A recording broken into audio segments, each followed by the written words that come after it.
Hello, my name is David O'Brien.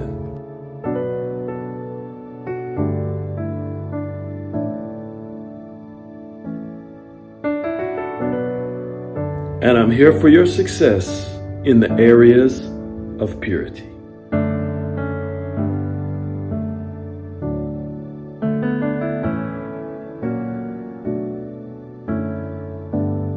I want to talk to you about part 5, man's sexuality versus spirit. This is the Purity Forum. Welcome back. Glad to have you here because we're making roads, new paths that they're not set yet. As you listen and grow, make certain choices, get more knowledge, your path becomes very, very strong and set, like concrete. But at this time, it's a little unexplored. But we're getting the knowledge out to you that you can take and do something with for yourself, for your generations, your kids, your uncles, nieces, nephews, whoever's in your life. So we're talking about man's sexuality versus spirit. We talked about the spirit of man, how God breathed it into a human being, but it was it wasn't a he or she at the time. He separated the woman out. It became male and female with sexuality, which was a gift, just an added bonus to humanity. So we talked about how the fact is the spirit first relates to God, and then the body is relating to the things of the earth. And so human beings relate to each other also, but it starts with the spirit to God first. Then we then relate to others in a very wonderful and profitable way. And the sexuality part is confined and restricted, but that helps it. But it's confined and restricted to the certain relationship called marriage, which is the two that were separated out becoming one again within first the covenant that's called marriage. That covenant, which is where you lay down your life for the other person, it's more than an agreement. It binds the two together forever, or for this time on the earth, specifically to the life together. But you'd give death to the old life, which was your single life and your old way. Now you're living in the new covenant, a new life for each other, serving each other. That's called the covenant of marriage. It's the proof of love. Now, when you have that, you have room, you have the place from God, you have the permission, you have the right context for the two to become one again, for sexuality to be as the designer intended. But I mentioned how the spirit didn't need that. That was an extra bonus given to the body and for the mind. And you can exist totally fine, just you and God without it. But now, on the other hand, God did tell the man, he told the man, or he said about the man, he's not good to be alone. And he created the woman as a companion. So there is an innate thing inside of women to be a companion, inside of men to figure out, I can't do this on my own. My life is a mess alone. But now, unless you have a special calling to do that, which is an extreme honor inside of God's system, extreme honor, extreme. It's like a badge of honor on you if you can, because then your focus and everything is on his will during this time. Is a very unique, rare, powerful thing. And it's given as a treasure to certain people or for certain periods of time. And then later they get married. But the thing with it is marriage is a amazing blessing, innate blessing. It's a blessing that has blessings on it, other blessings inside of it. It's laced with blessings. And that's where sexuality flourishes. Never hurts anybody. There's never anything wrong, never regrets, never problems, never diseases, never any of these things. And God has destined it and set it up for you this way. But I want to talk to you more about the spirit part, because when Jesus came, I told you he came to the earth. I told you how he was born in the previous parts of this lesson.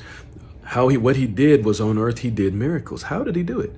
His spirit, being alive to God, could be directed by God in such a way that the power of God flowed through what he was doing, and it gave people, it taught them what their real value was from God's perspective, not just humans. And also it healed the physical bodies of humans, even dead, dying. This is what Jesus, he was displaying God, the God life in a human being as a vessel. He was displaying God for humans inside of a human. Okay, that's very important to know. He's not out beyond outer space. He was showing you what he can be in you and me. And he did it all around Israel. And then he let the religious people who were more stuck on themselves and their own performance, and they didn't know mercy, he let them kill him, which is what they were bloodthirsty. They were eager to do it. They wanted it so bad. And when they killed him, They thought they killed him. He laid his life down. And it was a sacrifice and offering up to God that God accepted fully for a new spirit and new heart to be put inside of mankind, so that you can live and think independent of the normal way that the human system or society is living and thinking. Because you get a new connection to God, the Father again, as your Father, not just the Father of Jesus, your Father now. And he begins to live and walk and do things inside of you. And then things just bubble out of your spirit and they overtake the world. They're faster than the world.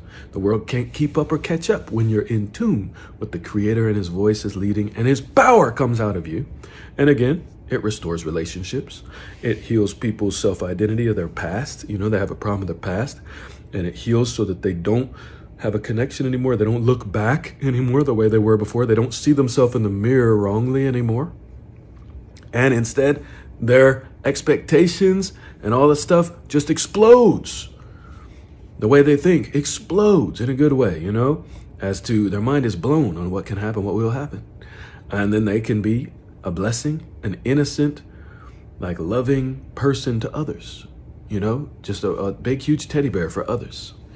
That's what God does. Doesn't matter what the person's like before, he will do that. Why? He gives you a new spirit.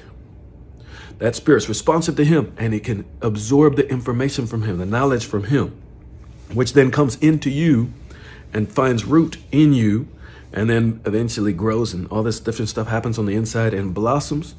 And next thing you know, you are completely different. You are healing in this earth. You are healing after that. You heal people. You strengthen people. You show Jesus. And sexuality then can't be your number one anymore, because you're restored to God. God's your number one now. And sexuality takes its place. It settles down in your life and takes its place and is inside of the marriage relationship that God gives you also, that you learn how to seek and find. Also, inside of that is where your sexuality stays put. And then things on the outside, they don't challenge you or pull you in the same way they used to. They can't, because you're different on the inside. You're alive. All the way down within you is the life pulsing, which is the life of God inside of you. This is what the whole good news is. Jesus came as a bridge to bring us to God. And then when we come to God, we get transformed and changed on our nature and our inside. All right, so now the possibilities are endless, and you can walk with head held high. He already forgave your past. If you could have been a prostitute, you could have been a this or that, a pimp. He forgave it. It's cut. And then you just say it. You agreed with him and speak it with your mouth. My past is forgiven, it's cut. And then you start walking the new life.